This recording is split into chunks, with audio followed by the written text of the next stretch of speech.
Vamos começar novamente, então. Boa tarde. Então, nós hoje vamos continuar o estudo de ontem.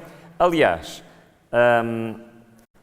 é para mim difícil apresentar este estudo ao longo de uma semana. Porquê? Porque este estudo é sempre uma continuação dos dias anteriores, ok? Portanto, isso há um problema que é, perdendo um dia, perde-se uma das peças do puzzle, tá bom? No entanto, como este é o meu tema preferido, eu sou um bocado suspeito, não é? Mas eu penso que vale a pena nós percorrermos este caminho, compreendemos exatamente este caminho, porque, como vos disse ontem, nós estamos a falar do Evangelho da Salvação, que, infelizmente, e pelo menos esta é a minha opinião, prega-se muito o que nós devemos fazer, prega-se pouco como o devemos fazer. Prega-se muito o que eu tenho que fazer, tenho que virar à esquerda, tenho que virar à direita, tenho que andar em frente, tenho que andar para trás. Prega-se pouco o Evangelho da Salvação. E é por isso que eu considero que é muito importante nós compreendermos perfeitamente qual é a minha parte, qual é o meu papel no Evangelho da Salvação. E eu não tenho nenhuma capacidade, não há nada que eu possa fazer para me salvar. No entanto, a salvação depende 100% de mim.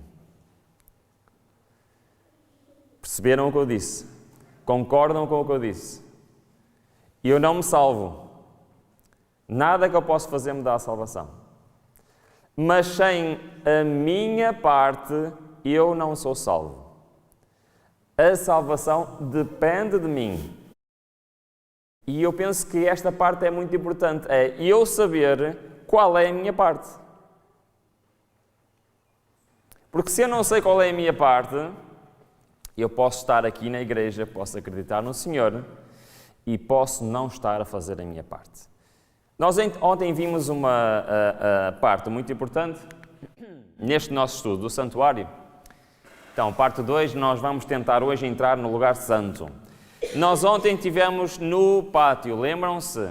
Temos dois objetos, o altar de sacrifícios, temos a pia, vimos que ambos os objetos representam Cristo, Cristo é o Cordeiro do mundo, Cristo é a água da vida, mas vimos que também representa para nós espiritualmente o início da nossa caminhada, certo?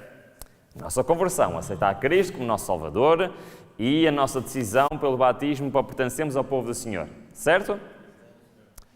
Mas nós vimos que mais importante que isto, o pátio representa uma das doutrinas centrais do cristianismo, uma das doutrinas centrais da Reforma Protestante. Qual foi essa doutrina?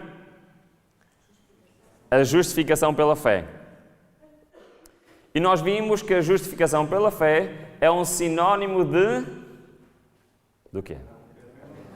Perdão pela fé.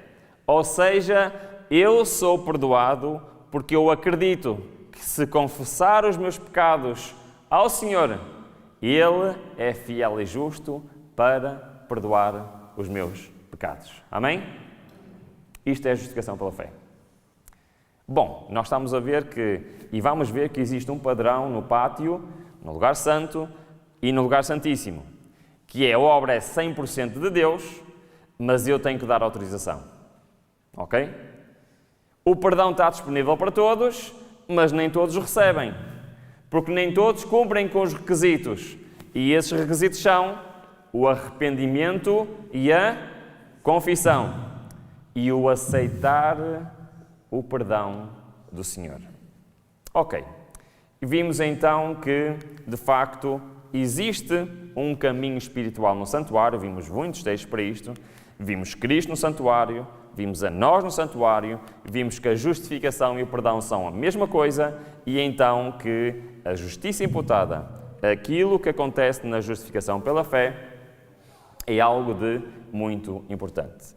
Ora, se nós iniciarmos um caminho no santuário, quer dizer que a justificação pela fé não é o caminho completo. Perceberam o que eu disse? Sabem que Martinho Lutero, quando ele olhou para a justificação pela fé, e ele foi um grande arauto da justificação pela fé, e foi um homem de Deus, um homem que Deus levantou, mas ele ficou por aí. Martinho Lutero, ele queria retirar um livro da Bíblia. Sabiam qual era o livro? O livro de Tiago. E ele não suportava o livro de Tiago. Porque o livro de Tiago apresenta algo que não encaixava na visão dele da justificação pela fé. Ora, o livro de Tiago não está a contradizer a justificação pela fé, mas está a dizer que há algo mais que o Martinho Lutero não entendeu. Está bom? Portanto, não é para arrancarmos o livro de Tiago da nossa Bíblia, está muito bem lá na nossa Bíblia. Mas é exatamente isso que nós vamos falar hoje. O apóstolo Paulo, eu considero o apóstolo Paulo o maior teólogo da história do cristianismo. No entanto, o apóstolo Pedro disse do apóstolo Paulo, em 2 Pedro, ele disse o seguinte: o Paulo escreve coisas difíceis de entender. Sabiam? Então, se Pedro diz que o Paulo escrevia coisas difíceis de entender, e era o apóstolo Pedro, será que ele tinha razão? Ainda hoje o cristianismo luta para perceber o que é que o apóstolo Paulo queria dizer. Mas o que é certo é que o apóstolo Paulo entendia perfeitamente a justificação pela fé, entendia perfeitamente a santificação, que vamos começar a falar hoje, e entendia perfeitamente a justiça de Cristo. E por isso nós vamos falar dele muitas vezes. Ora, nós ontem vimos que a justificação pela fé é a solução para o nosso passado. Como diz o apóstolo Paulo, para os nossos pecados passados. Ok. Só que nós, segundo a palavra de Deus, não temos só o problema do pecado. Se o nosso problema fosse só o pecado, estávamos resolvidos com a justificação pela fé, com o perdão. Mas nós, seres humanos, não temos apenas o problema do pecado. Ora, vejam o que é que Paulo diz em Romanos 8, diz assim, o seguinte: porquanto a inclinação da carne é o quê? Inimizade contra Deus, pois não é sujeito à lei de Deus, nem em verdade o pode ser. Portanto, os que estão na carne não podem agradar a Deus. O que é que o apóstolo Paulo está a falar aqui? Está a falar de coisas que nós fizermos ou de algo que nós somos? O que é que vos parece? Nós somos. Não está a falar do que nós fizemos. Então não está a falar dos nossos pecados passados. Está a falar daquilo que eu sou. Então, nós não só temos o problema do que fizemos, também temos o problema do que somos. Aliás, o próprio apóstolo Paulo diz que não precisa dizer assim. Ele logo, um pouquinho antes, no capítulo anterior, ele diz, porque, reparem bem, qual é o tempo verbal? Estávamos na carne, as paixões dos pecados, que são pela lei, operavam em nossos membros para darem frutos para a morte. Tempo verbal, qual é que ele está a usar? Passado. Quer dizer que tem solução ou não tem solução? Tem solução. Então temos um problema, mas o problema tem solução. Então, que problema é que nós temos que faz parte de nós e que não é que nós fazemos, mas é o que nós somos? Qual é esse problema? Eu costumo fazer uma pergunta e vocês todos sabem a resposta, ok? Vamos lá então. Estão prontos? Sim?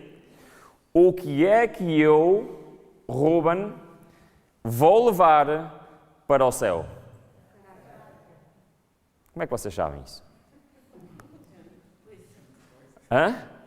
É a única coisa que vamos levar para o céu? Sim ou não?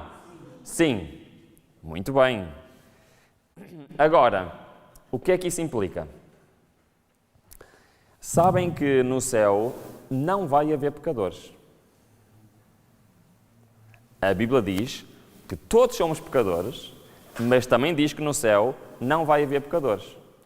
Estou a dizer certo ou errado? Certo. Ok, obrigado. Então, acham que no céu vai haver pessoas com caráteres defeituosos?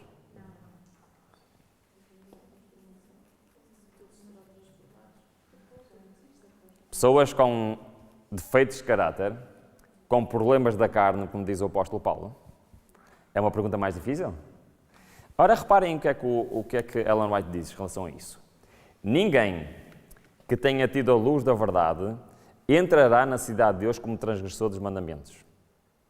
O que é que ela está a dizer? Que no céu não vai haver o quê? Pecadores, certo? Mas ela continua. Sua lei constitui o fundamento do seu governo no céu e na terra. Se eles intencionalmente espezinharam e desprezaram sua lei na terra, não serão levados ao céu para realizar a mesma obra ali. E depois o que é que ela diz? Não haverá modificação do caráter quando Cristo vier. Já fomos. Perceberam? Quando Jesus voltar, nós vamos ser totalmente transformados, sim ou não? Então. Totalmente transformados, ok, exceto o caráter, ok. Isso significa que a nossa presença aqui nesta terra tem um objetivo só: me preparar para o céu. É o único objetivo de nós vivemos nesta terra. Não é sermos ricos, não é casarmos, não é termos filhos. O único, principal objetivo da nossa vida aqui na terra é o quê? Me preparar para quê? Viver eternamente. Se calhar devíamos dar um bocadinho mais atenção ao nosso caráter. O que é que vocês acham, irmãos? Eu pergunto-me como é que eu vou estar no céu com os defeitos de caráter que eu tenho. Só que Deus disse que há solução. Ora, nós estamos a ver que existem dois problemas. O problema do pecado, o problema do caráter. Concordam comigo ou estou a inventar? Concordam? Foi isso que vimos? Então, vamos continuar. Então, esta é a parte mais importante de nós entendermos. Diz o seguinte: a justiça de Deus, apóstolo Paulo outra vez, que é pela fé de Jesus Cristo, para todos e sobre todos os que creem, pois não há distinção. Porque todos pecaram e destituídos estão da glória de Deus. Certo? Todos somos pecadores, todos pecamos. Mas há solução, foi o que vimos ontem. Sendo justificados gratuitamente pela sua graça, mediante a redenção que há em Cristo Jesus. Em Cristo Jesus, isto é o que é? Justificação pela fé. Lemos isto ontem. O qual Deus pôs por propiciação, pela fé no seu sangue, para declarar a sua justiça, para a remissão dos pecados passados, mediante a tolerância de Deus. Lembram-se que temos lido este texto ontem? Sim? Este texto resume a solução do primeiro problema, que é a justificação pela fé, a justiça imputada de Deus. Mas ainda há mais. Quando o pecador penitente, arrependido, perante Deus descer na expiação de Cristo por ele e aceita este sacrifício como sua única esperança, nesta vida e na vindoura, seus pecados são perdoados. Isto é a justificação pela fé. Perdão e justificação são a mesma coisa. A justificação é o perdão absoluto e completo do pecado. A justiça de Cristo é? Lembra-se que temos lido este texto hoje?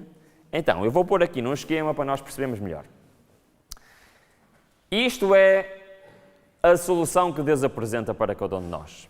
Tu és um pecador, tu tens pecados, eu sou um pecador, eu tenho pecados, mas Deus quer gratuitamente oferecer uma solução para esse problema. Esse problema é feito por uma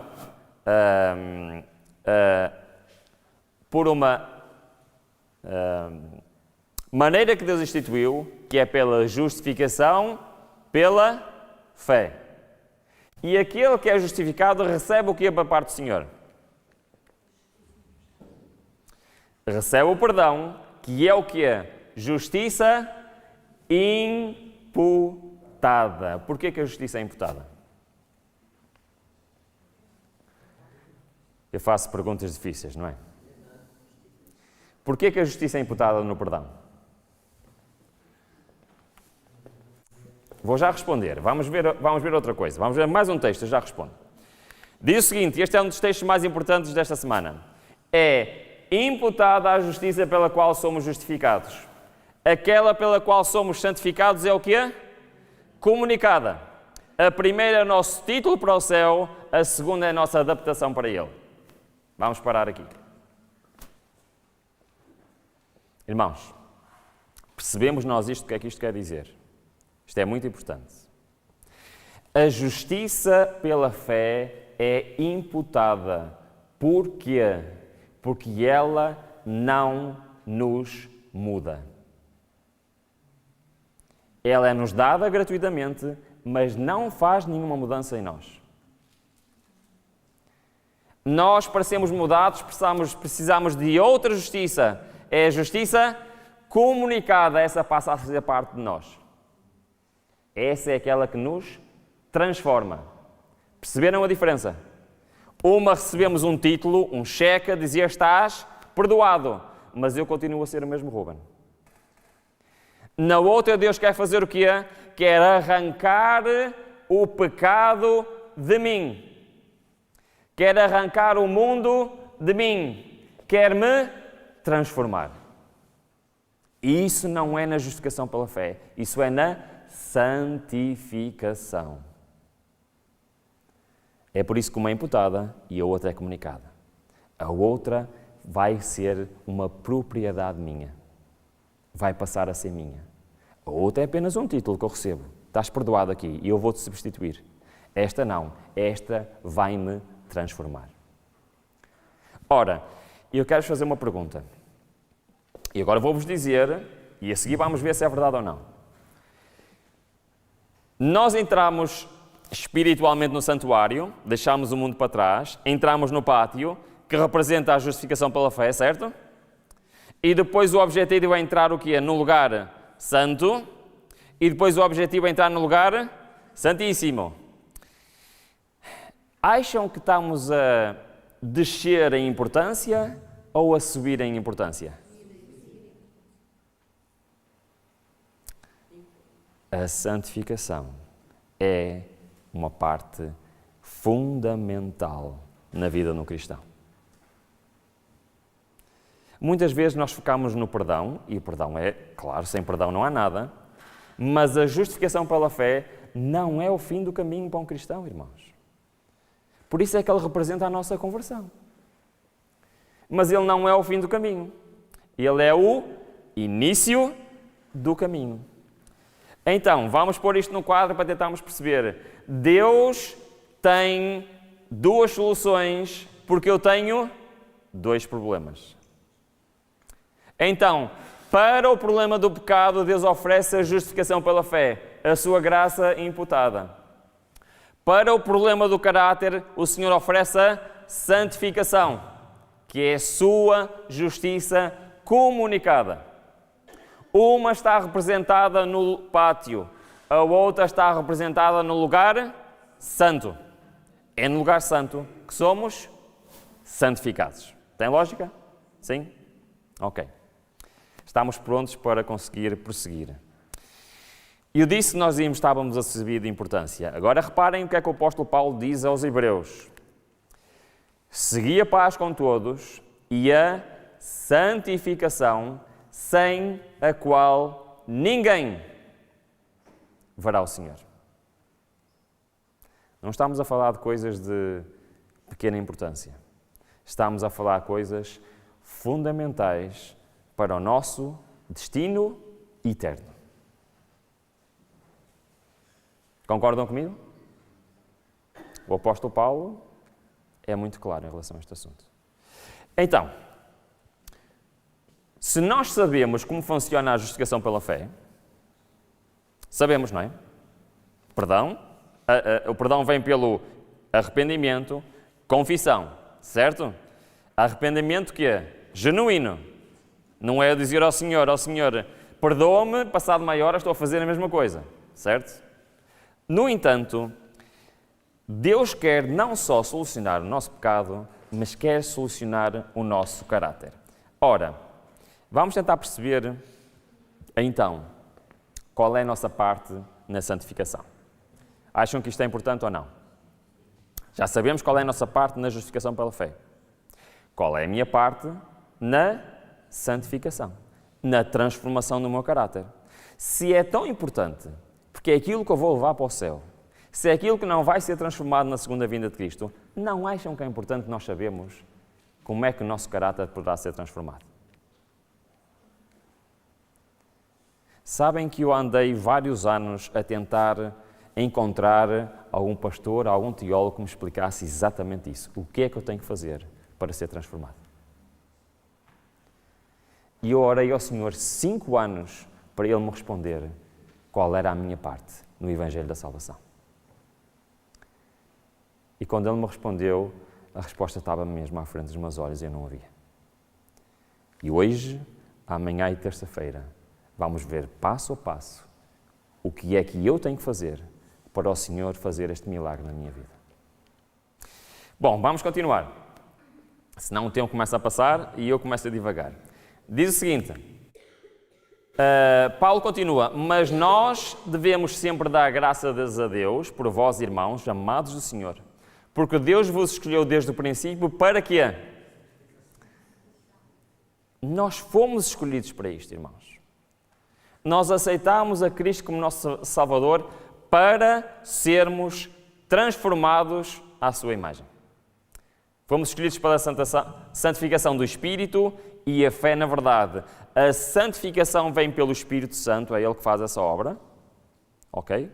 Mas só somos participantes disso pela fé, assim como na justificação, na santificação, a nossa parte é pela fé.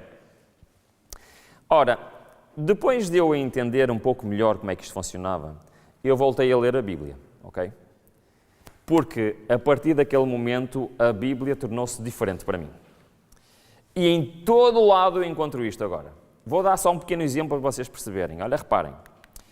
Em 2 Tessalonicenses, o que é que Paulo diz? Diz assim, se pois alguém se purificar dessas coisas, a purificação é um símbolo que é do perdão. Pátio, certo? Justificação pela fé. Agora reparem o que ele diz. Será um vaso de honra que é santificado. Lugar santo. Transformação de caráter. Certo? Continua. E útil e pelo Senhor preparado para toda a boa obra. Sabiam que as boas obras é só no lugar santíssimo?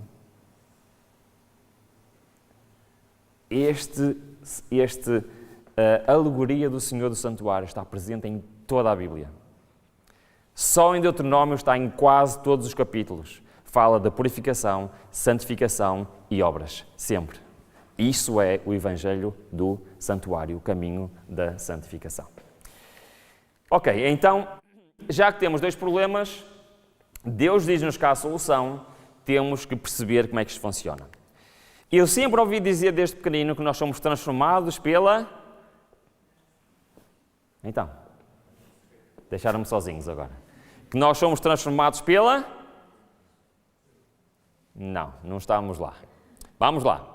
Este versículo fala que nós, quando eu disser, vocês vão se lembrar, que nós somos transformados pela contemplação. Ok? Já ouviram falar nisso? Sim? Ok. Eu também já ouço falar isto desde pequenino. Até que chegou uma altura na minha vida que eu me perguntei a mim próprio, muito bem, eu sou transformado pela contemplação. O que é que isso quer dizer?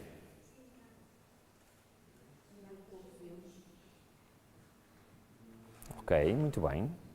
Isso então quer dizer alguma coisa na prática, certo? Então começou a minha luta com o Senhor. Eu vou-vos contar a história depois no outro dia. Hoje não temos tempo. Hoje vamos ver outra coisa. Mas eu perguntava-me a mim próprio, ok, Senhor, eu sou transformado pela contemplação, explica-me como. Depois eu lia textos como este, contemplando havemos de ser transformados.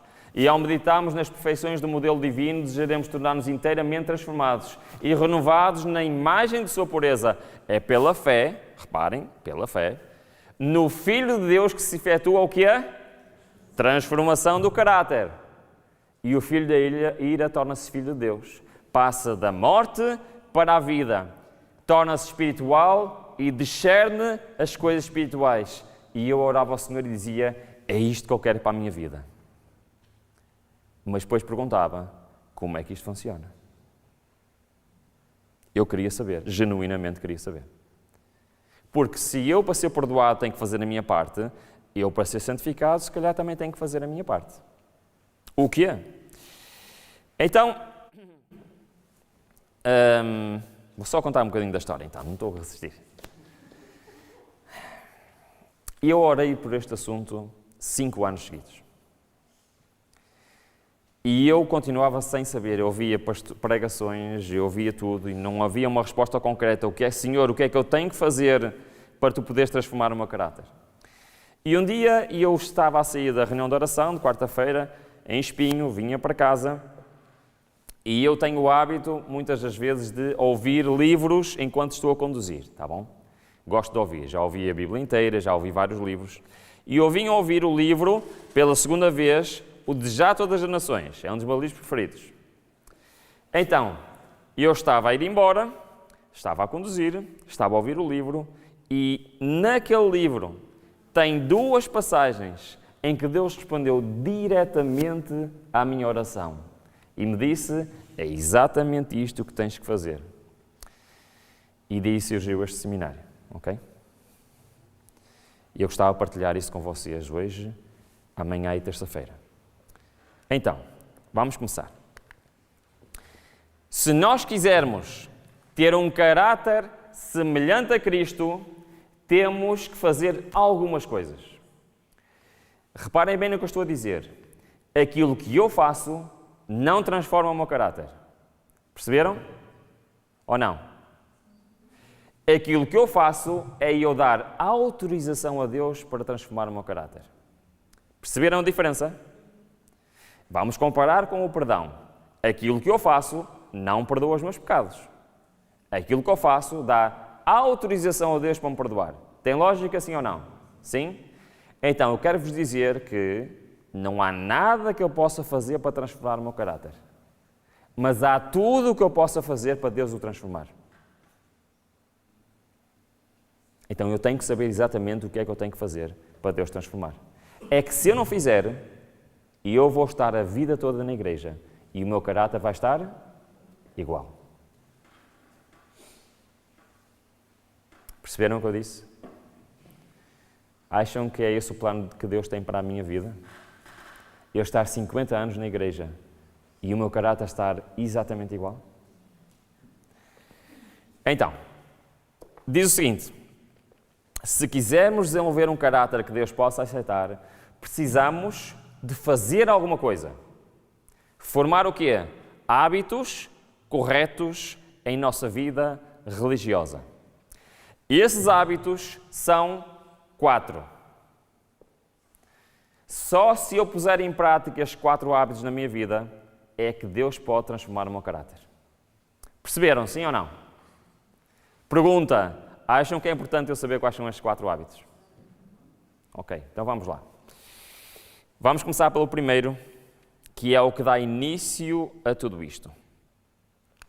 A verdadeira santificação é uma obra diária, continuando por tanto tempo quanto dura a vida. Aqueles que estão batalhando contra as tentações diárias, vencendo as suas próprias tendências pecaminosas e buscando santidade do coração e da vida. Ora, eu quero-vos dizer uma coisa que é muito importante. A santificação é uma obra que é diária. Certo? O que é que isto quer dizer? Quer dizer que é algo que eu faço e fica completo daqui a 80 anos. É isso que quer dizer?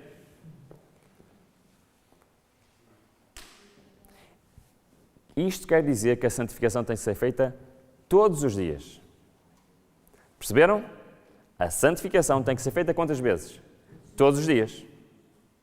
E só se for feita todos os dias é que estamos a dar permissão ao Senhor. Então, como eu estava a dizer, os 4 hábitos estão plenamente escritos onde? No santuário. Então, primeira coisa muito importante. Se eu estou no pátio e passo para o lugar santo, há uma diferença no ambiente à minha volta, sim ou não? Porquê? Qual é a diferença? O pátio é aberto, é no exterior, e o lugar santo é fechado, é no interior. Compreendem isto? Acham que isto poderá ter algum significado importante para nós? Ora, reparem bem. Eu, se estou no mundo lá fora, e eu entro no pátio, reconheço Cristo como meu Salvador no altar, lembram-se que vimos ontem, olho para a água que está na pia, simboliza o meu batismo, me entrega ao Senhor. Agora, qual é o próximo passo lógico? É eu entrar onde? No lugar santo. Mas eu, no pátio, consigo ou não ainda ver o mundo lá fora? Mas se eu entro no lugar santo, consigo ou não ver o mundo lá fora?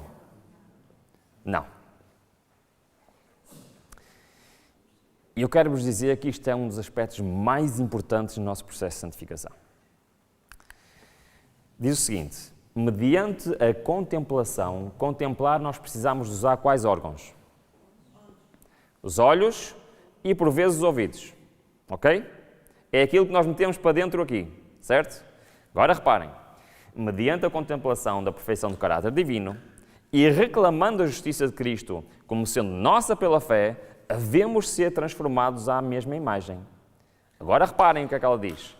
Não reunamos, pois, todos os quadros desagradáveis, iniquidades, corrupções e decepções, provas do poder de Satanás, a fim de os suspender nas paredes da nossa memória. Perceberam o que é que está aqui a dizer?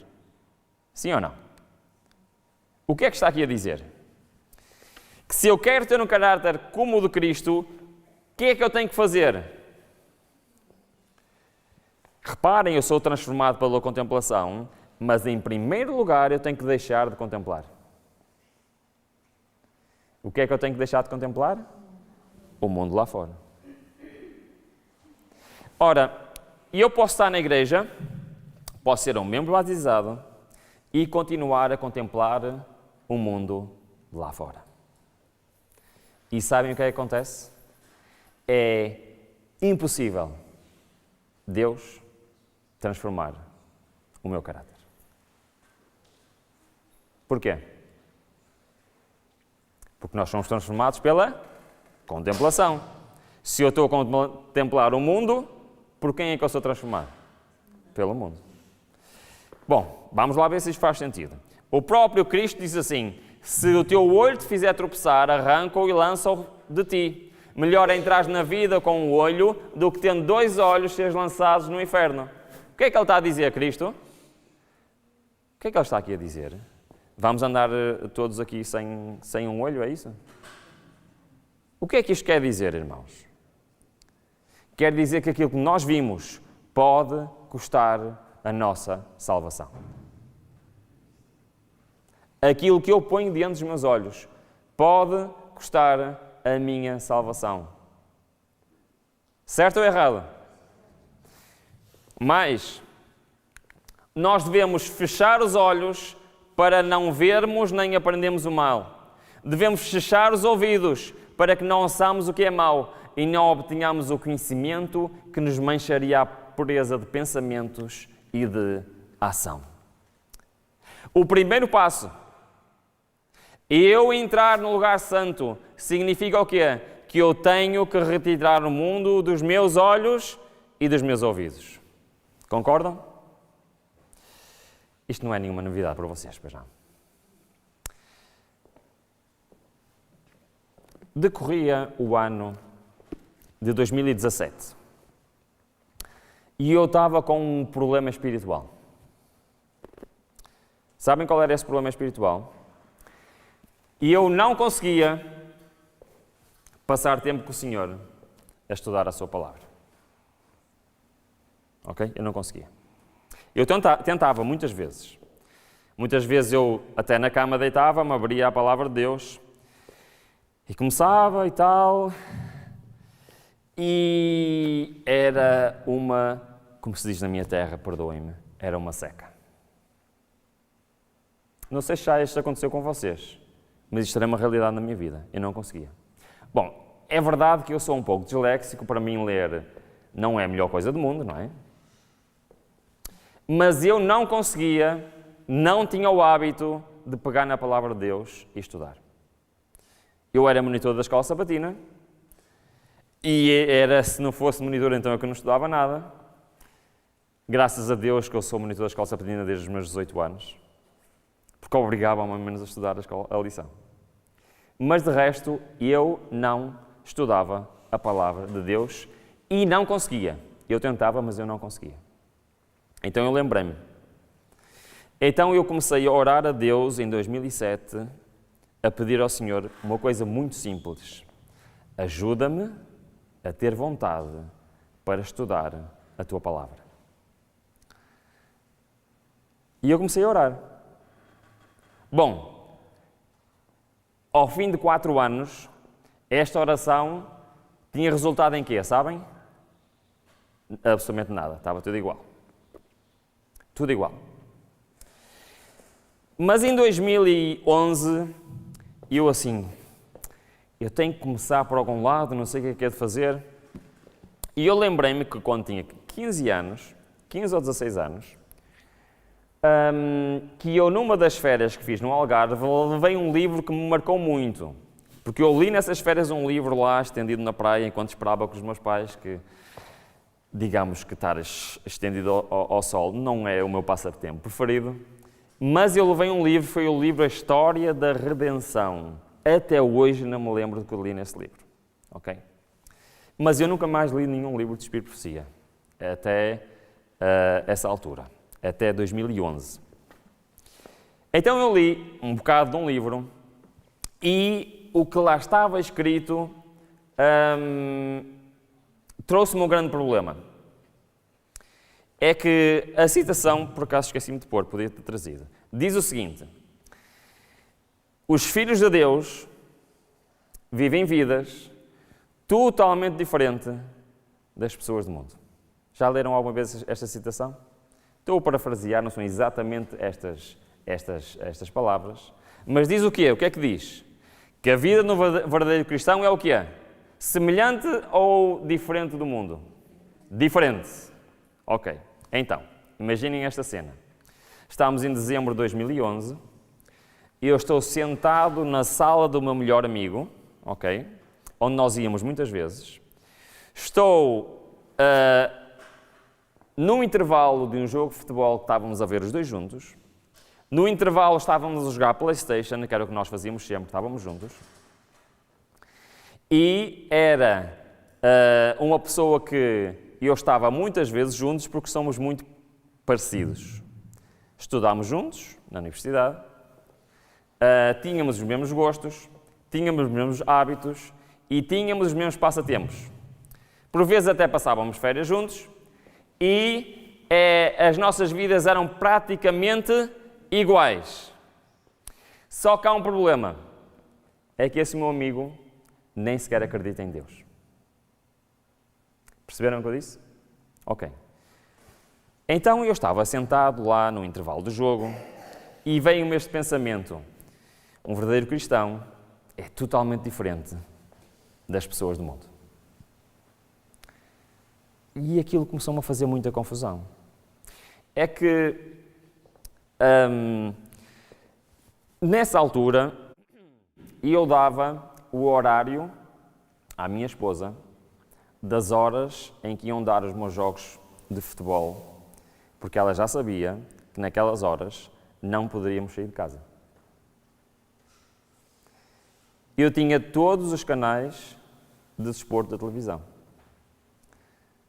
Eu passava muitas horas nos meus vícios dos filmes, nos meus vícios das séries. Por vezes passava a noite de sábado a domingo inteira a ver filmes. Eu tinha uma coleção de centenas de filmes, eu via todos os filmes antes de eles chegarem ao cinema.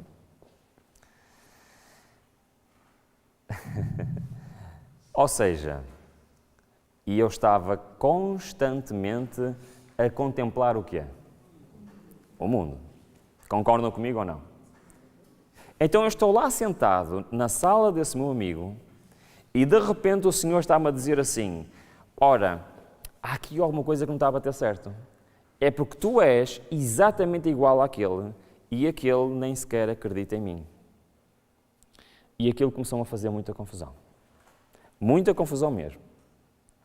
Então, na minha mente, eu assim, alguma coisa não está bem. Ou este meu amigo é uma pessoa espetacular, ou então, se calhar, eu não estou a viver o meu cristianismo como eu devia viver. Qual é que acham que era a opção certa? O problema estava em mim, não estava? Então eu decidi mudar a minha vida. Eu fiz um compromisso com Deus que eu queria deixar essas coisas para trás. Por coincidência, em fevereiro de 2012, o pastor da minha igreja teve uma ideia. Vamos fazer os 10 dias no aposento alto. Alguém sabe o que é isto? Não. Então, é assim, eu vou explicar. 10 dias, 6 da manhã, estamos todos na igreja, fazemos um encontro com o Senhor até às 7 da manhã e depois, nos restantes 23 horas do dia, temos que fazer jejum espiritual. Segunda pergunta, sabem o que é jejum espiritual? Não. Jejum espiritual é o seguinte: eu não posso comer nenhum alimento que me faça mal, não posso fazer nada, não posso ver e ouvir nada que não seja inspirado por Deus. Perceberam? Por isso, não posso. Reparem, eu na minha vida, não é? Não podia ver televisão, não podia ouvir rádio, não podia ver as minhas coisas que eu gostava de ver. Portanto, iam ser 10 dias para nos consagrarmos ao Senhor. Ok? Perceberam? Muito bem. Eu gosto de desafios, não sei se os irmãos gostam de desafios, eu gosto. Então eu achei aquilo muito interessante e eu aceitei o desafio. E depois porquê? Estava alinhado com aquilo que eu estava a pensar fazer. Ao fim do terceiro dia, a minha mulher estava a chorar na cozinha e eu a querer trepar as paredes. Ok? Ao fim de 3 dias. A minha mulher estava a dizer: não consigo mais fazer isto. Eu não consigo estar aqui na cozinha a cozinhar e não estar a televisão acesa. E eu ainda estava pior, ok? Eu ainda estava pior. Então nós decidimos o quê? Vamos terminar com isto, que não dá para fazer isto. Mas depois nós tivemos assim uma ideia. Espera lá. Isto são só 10 dias. Parece que estamos a brincar. Não conseguimos viver 10 dias sem uma vida assim. Então nós decidimos, ok, são 10 dias, passa rápido, vamos em frente. E aceitámos os desafios de 10 dias. 2 dias depois, eu vou, depois de jantar, sento-me na sala como era habitual, pego no comando como era habitual e ia ligar o que é como era habitual? Televisão. Quando eu me lembro, espera lá, eu estou a fazer os 10 dias no aposento alto e não posso fazer isto. Então aconteceu uma coisa muito interessante. Estou a contar isto tudo só para vocês perceberem o que é que aconteceu. E entre a televisão e o sofá, tinha uma mesinha pequenina de sala. E sabem o que é que estava no centro dessa mesa sempre? A minha Bíblia. Ok? Estava lá, pousada sempre. Agora imaginem a cena, estou sentado no sofá, não posso ligar a televisão, não é? E eu começo literalmente a olhar para a minha volta e a pensar: o que é que eu vou fazer? Quando o meu olhar dá com o quê? Com a Bíblia. E eu pensei assim, bom, prontos, tudo bem. E eu peguei na Bíblia, era uma Bíblia Thompson como esta, uma Bíblia de estudo, fui aqui ao final e tem temas de estudo bíblico, ok? Tem temas, tem os versículos todos. E então eu fiz algo, escolhi um tema que me interessou e eu fui ler um a um todos os versículos bíblicos daquele estudo, certo? Então eu estive a ver, e vi o primeiro, depois vi o segundo, depois vi o terceiro, depois vi o quarto, tal. E chegou ao fim, fechei a Bíblia e eu assim, afinal, isto até é interessante. Tinha estado uma meia hora, 45 minutos. E pausei a Bíblia. Naquele momento, eu ouvi a voz de Deus. E Ele disse-me, percebes agora porque é que não consigo assustar a palavra de Deus? Naquele momento eu percebi. Isto não me dizia nada. Isto não entrava aqui. Porque a minha mente estava cheia. Eu passava todo o meu tempo livre a alimentar a minha mente com as coisas deste mundo. Que eu não tinha mente para as coisas de Deus. Naquele dia tomei uma decisão radical. Não recomendo tomarem decisões radicais, mas eu tomei. Até hoje, eu nunca mais vi televisão. Nunca mais ouvi rádio. Nunca mais vi um filme. Eliminei tudo da minha vida, completamente. Sabem o que aconteceu? A minha vida mudou radicalmente. Eu não conseguia estudar a palavra de Deus. Tornou-se a minha maior paixão. Esta semana estou a concluir o meu curso de Teologia, porque eu estou apaixonado pela Bíblia. E eu percebi naquele momento, ainda antes de eu perceber, seja o que for em relação a isto, Deus ensinou-me na prática, se queres te alimentar de mim, primeiro tens de parar de te alimentar do mundo. E atenção que eu não estou a dizer que não podem ver televisão, ok? Não é isso que eu estou a dizer. O que eu estou a dizer é que aquilo era o mais importante para mim. E quando eu pus de lado o mundo, Deus pôde se revelar na minha vida. O primeiro passo é este.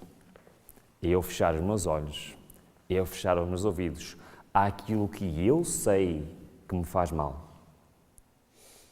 Sabemos ou não sabemos? Todos nós sabemos. Se eu não fechar os meus olhos, se eu não fechar os meus ouvidos àquilo que eu sei que me faz mal, sabem o que é que eu estou a dizer ao Senhor? Eu prefiro contemplar o mundo do que contemplar a Ti. E eu estou a dar autorização ao Senhor me transformar? Não. Bom, vamos terminar, desculpem que a hora já vai avançada. Não se deve poupar nenhum esforço para estabelecer o devido hábito do estudo. Se a mente vagueia, trazei-a de volta. E agora estas 3 próximas citações não são para vocês, está bem? Elas são para mim, que eu era viciado nestas coisas, ok? Compreendam o que eu disse? Se vocês não são viciados, elas não são para ti. É para eu conseguir transmitir aquilo que eu vivi e eu não conhecia e depois eu li aquilo que eu vivi. Reparem bem, se o gosto intelectual e moral foi pervertido pelos elaborados e estimulantes contos de ficção, isso era eu. Tendes então uma batalha a travar contra vós mesmos, a fim de vencer este hábito falsificado. Isto era a minha vida. Se os leitores, e agora já não se diz leitores, agora diz-se visualizadores de ficção, que era a minha paixão, estão condescendendo com o mal que destrói a espiritualidade. E eu fui uma prova viva disto. Eclipsando a beleza da página sagrada, cria uma nociva estimulação, desperta a imaginação, incapacita a mente para a utilidade e desvia o espírito da oração, tornando-o inapto para qualquer exercício espiritual. Alega-se muitas vezes que, a fim de se desviar as juventudes das leituras sensacionais e indignas, devíamos proporcionar uma melhor espécie de ficção. Isso equivale a tentar a cura de um ébrio dando em lugar ao whisky ou ao aguardente. Os intoxicantes mais brandos, como o vinho, ou a cerveja ou cidra. O uso destes animaria continuamente desejos estimulantes mais fortes. Eu tomei essa decisão de radical, porque eu era o quê? Era viciado. A única segurança para os bêbados, bem como para o homem temperante, é total abstinência. Por isso, para mim, deve ser assim. A mesma regra se aplica ao amante da ficção. Sua única segurança é total abstinência. Irmãos, eu muitas vezes me perguntava qual o motivo de nós sermos a igreja de Laodiceia? Qual o motivo da mensagem à igreja de Laodiceia ser: eis que estou à porta e bato, se alguém ouvir a minha voz, abrir a porta, entrarei, com ele cearei e ele comigo? Já alguma vez se perguntaram porquê? Se Cristo está a bater à nossa porta, isso significa que Ele está do lado de dentro ou do lado de fora? Oi? Têm a certeza? Pois é. Então, espera lá. Cristo está lá de fora. Está a bater. Para Ele entrar, o que é que eu tenho que fazer? Abrir a porta? O que é isso? O que é isso? Jesus não abrirá a porta do nosso coração. Temos o quê? De abrir nós mesmos e mostrar que desejamos a sua presença, dar-lhe as boas-vindas. O que é isso? Percebem? Uma coisa é nós compreendemos uma coisa teoricamente. Muito bem, isto é muito bonito. Cristo está à porta, bate, e eu abro e Ele entra. É bonito ou não é? Mas o que é isso na prática? Reparem, se todos fizéssemos um trabalho completo de eliminar o lixo deste mundo na nossa vida e preparar um lugar para Jesus, Ele entraria, habitaria connosco e fazia um grande trabalho. Abrir a porta de Cristo é eliminar o lixo deste mundo da minha vida. E Ele não vai entrar enquanto eu não fizer este serviço. Tudo o que nós vamos fazer esta semana é assim. Deus quer fazer, eu tenho de permitir. Deus quer fazer, eu tenho de permitir. Mas eu tenho que saber o que é isto. E eu tenho que entender o que é que eu tenho que fazer. É por isso que a primeira obra dos que desejam reformar é o quê? Purificar a sua mente. Se a mente é guiada em direção viciosa, tem que ser refreada. Cultivado só assuntos puros e elevados. Quando tentados a ceder a uma imaginação corrupta, fugi para o trono da graça e orai pedindo forças do céu. Na força de Deus, a imaginação pode ser disciplinada. Amém? De modo a só se demorar em coisas puras e celestiais. Então, nós hoje vimos o primeiro hábito dos 4, ok?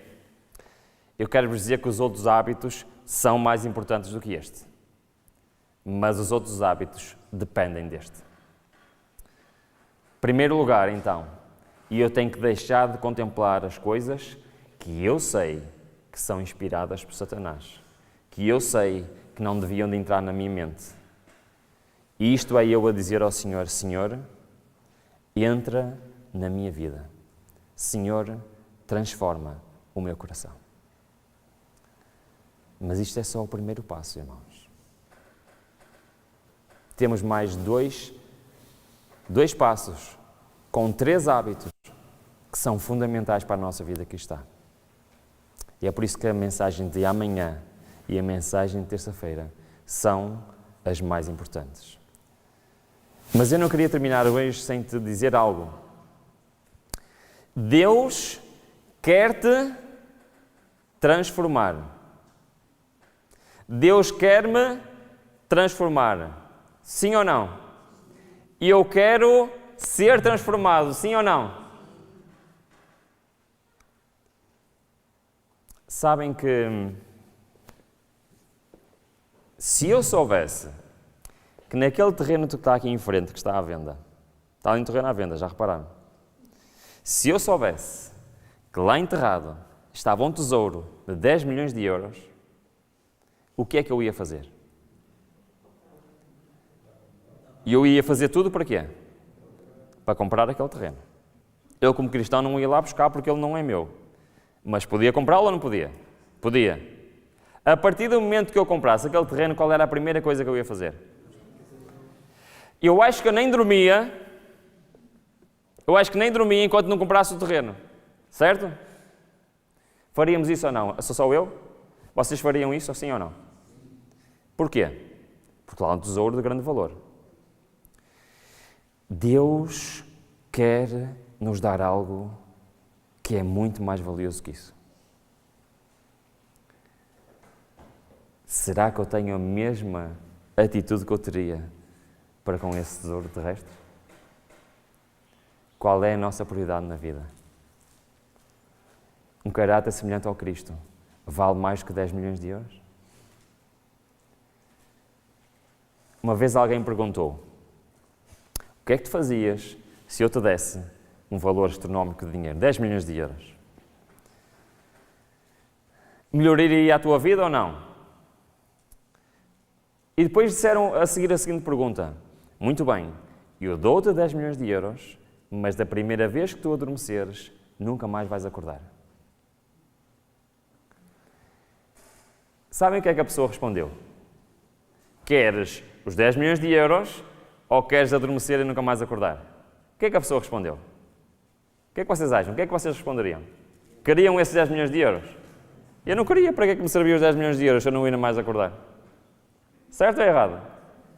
Mas este tesouro que Deus nos quer dar, sabem o que é que vai fazer?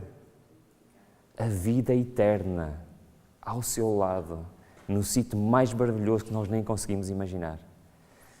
Com quanta força nós buscamos esta bênção do Senhor. A salvação não depende de Deus, Ele já fez tudo. A salvação depende de mim. Que Deus nos abençoe. Amém.